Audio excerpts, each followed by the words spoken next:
दोस्तों, कहते हैं कि समय सबसे बड़ा धन है। पैसा खोकर हम दोबारा कमा सकते हैं, नाम खोकर हम दोबारा कमा सकते हैं, लेकिन समय एक बार चला गया तो फिर कभी वापस नहीं आता। आज मैं आपको एक ऐसी कहानी सुनाने जा रहा हूं, एक आलसी लड़के की कहानी जिसने समय की कीमत को नहीं समझा, लेकिन जब समझा तब उसकी जिंदगी पूरी तरह बदल गई। यह कहानी सिर्फ एक लड़के की नहीं, यह हम सबकी कहानी हो सकती है। एक छोटे से गांव में अरुण नाम का एक लड़का रहता था। अरुण दिल का अच्छा था, लेकिन उसकी एक बहुत बड़ी कमजोरी थी आलस्य।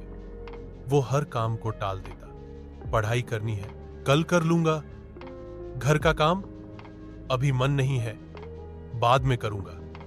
दोस्तों के साथ कोई काम, अरे यार अभी नींद आ रही है। गांव के लोग उसे देखकर अक्सर कहते, ये लड़का कुछ नहीं कर पाएगा, इसकी जिंदगी आलस्य में ही निकल जाएगी। अरुण को ये बातें बुरी तो लगती, लेकिन फिर भी वो बदलता नहीं था।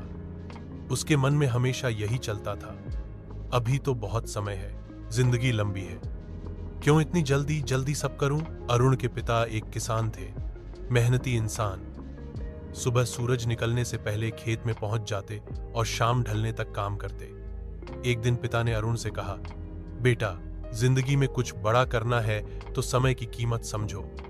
आलस्य इंसान को बर्बाद कर देता है। लेकिन अरुण हंसकर बोला, पिताजी, आप चिंता क्यों करते हो, अभी तो मैं जवान हूं, बहुत समय है मेरे पास।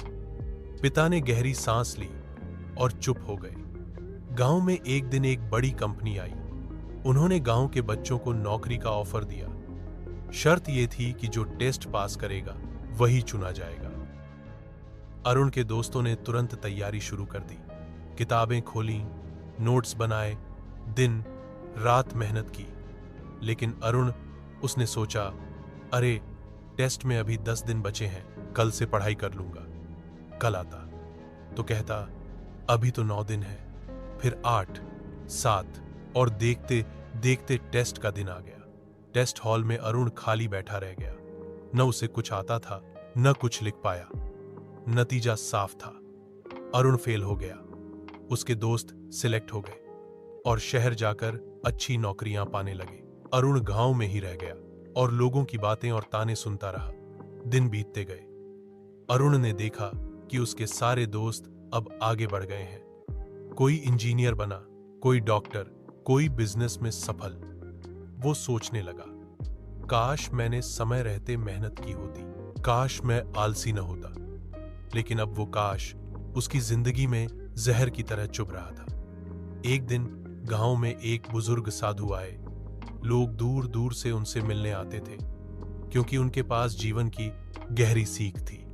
अरुण भी उनसे मिलने चला गया। उसने कहा, गुरुजी, मेरी जिंदगी बेकार हो गई है, मैंने बहुत समय बर्बाद कर दिया, अब क्या फायदा। साधु मुस्कुराए और बोले, बेटा, समय बर्बाद करने से बड़ा अपराध कोई नहीं, लेकिन याद रखो, अभी भी समय है। सूरज रोज उगता है, मतलब ईश्वर हमें हर दिन एक नया मौका देता है। सवाल यह है कि तुम उसे पकड़ते हो या फिर गंवा देते हो। फिर उन्होंने एक बात कही जो अरुण की आत्मा को झकझोर गई। अगर तुम 1 साल का मूल्य समझना चाहते हो तो किसी फेल हुए छात्र से पूछो। अगर तुम 1 महीने का मूल्य समझना चाहते हो तो किसी मां से पूछो जिसने समय से पहले बच्चा खो दिया। अगर तुम 1 दिन का मूल्य समझना चाहते हो तो किसी मजदूर से पूछो जिसे दिन भर की मजदूरी नहीं मिली। अगर तुम 1 घंटे का मूल्य समझना चाहते हो तो किसी ट्रेन छूटे यात्री से पूछो। और अगर तुम 1 सेकंड का मूल्य समझना चाहते हो तो उस इंसान से पूछो जिसकी कार एक्सीडेंट में बच गई। अरुण की आंखों से आंसू बहने लगे। उसे लगा जैसे ये बातें सीधे उसके दिल पर लगी हों। उस दिन से अरुण ने कसम खा ली, अब मैं आलस्य छोड़ूंगा और हर पल की कीमत समझूंगा। शुरुआत आसान नहीं थी। सुबह जल्दी उठना उसके लिए बहुत मुश्किल था, लेकिन उसने जिद पकड़ ली।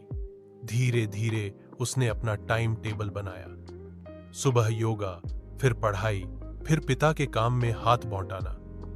गांव के लोग हैरान थे, ये वही अरुण है जो हमेशा सोता रहता था, ये कैसे बदल गया। लेकिन अरुण ने हार नहीं मानी।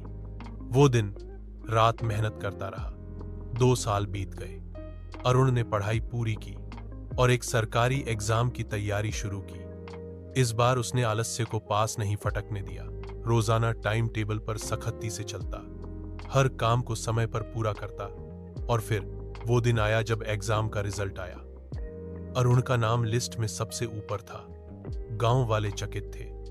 जिस लड़के को कभी सब आलसी कहते थे, आज वही गांव का गौरव बन गया। अरुण ने अपनी सफलता के बाद गांव के बच्चों को बुलाया और कहा, दोस्तों, याद रखना, समय सबसे बड़ा शिक्षक है। वो हमें सिखाता है कि देर से सीखा हुआ सबक भी जिंदगी बदल सकता है, लेकिन अगर समय को हमेशा हल्के में लिया तो जिंदगी बर्बाद हो जाएगी। आज जो मैं हूं वो सिर्फ इसलिए हूं क्योंकि मैंने अपने समय की कीमत समझी।